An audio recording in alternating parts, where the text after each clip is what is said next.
കോഴിക്കോട് പുതിയാപ്പ നിവാസികൾക്ക് നല്ല ബലമുള്ള ഒരു റെയിൽവേ മേൽപ്പാലമുണ്ട്. എന്നിട്ടും നഗരവുമായി ബന്ധപ്പെടാൻ കിലോമീറ്റർ സഞ്ചരിക്കേണ്ട അവസ്ഥയാണ്.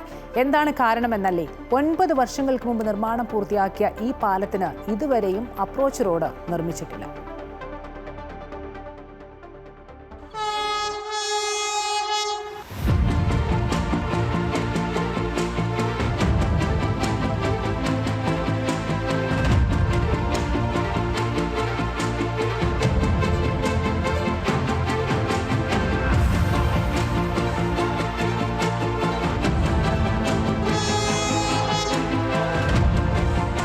മത്സ്യബന്ധന മേഖലയായ പുതിയാപ്പ വെള്ളയിൽ പ്രദേശവാസികൾക്ക് അത്യാവശ്യത്തിന് നഗരത്തിലെത്തണമെങ്കിൽ കിലോമീറ്റർ ചുറ്റി സഞ്ചരിക്കേണ്ട അവസ്ഥയാണ്. അതുകൊണ്ട് തന്നെ നഗരവുമായി എളുപ്പത്തിൽ ബന്ധപ്പെടാൻ റെയിൽവേ മേൽപ്പാലം വേണമെന്നുള്ളത് ഇവിടുത്തുകാരുടെ ദീർഘകാലമായുള്ള ആവശ്യമായിരുന്നു. അവരുടെ ഏറെ നാളത്തെ ആഗ്രഹത്തിനൊടുവിൽ 9 വർഷങ്ങൾക്ക് മുമ്പ് പുതിയാപ്പ പാവങ്ങാട് റെയിൽവേ പാലം നിർമ്മിച്ചു.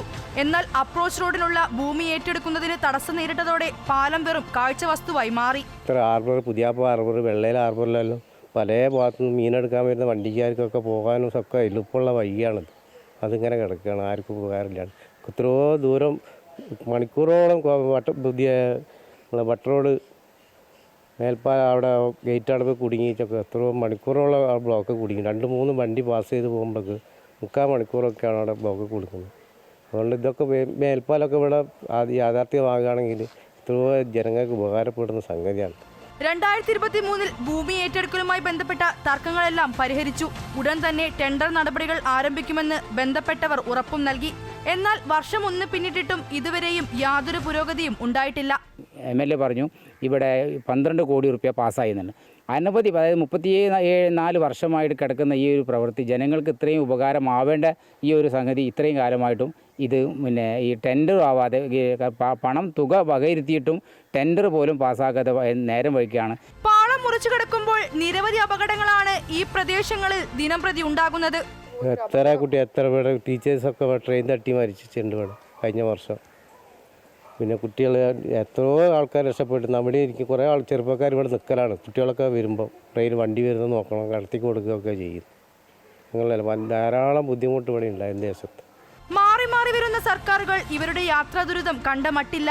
ജനകീയ സമരസമിതിയുടെ നേതൃത്വത്തിലും പ്രതിപക്ഷ പാർട്ടികളുടെ നേതൃത്വത്തിലും നിരവധി സമരങ്ങൾ നടത്തി. എന്നിട്ടും പരിഹാരമില്ല. അപ്രോച്ച് റോഡിന്റെ പ്രവൃത്തി പൂർത്തിയാകുന്നവരെ ശക്തമായ സമരവുമായി മുന്നോട്ട് പോകാനാണ് BJPയുടെ തീരുമാനം. ഇന്ന് പൊതുമരാമത്ത് മന്ത്രി മുഹമ്മദ് റിയാസ് കോഴിക്കോട്ടുകാരനാണ്.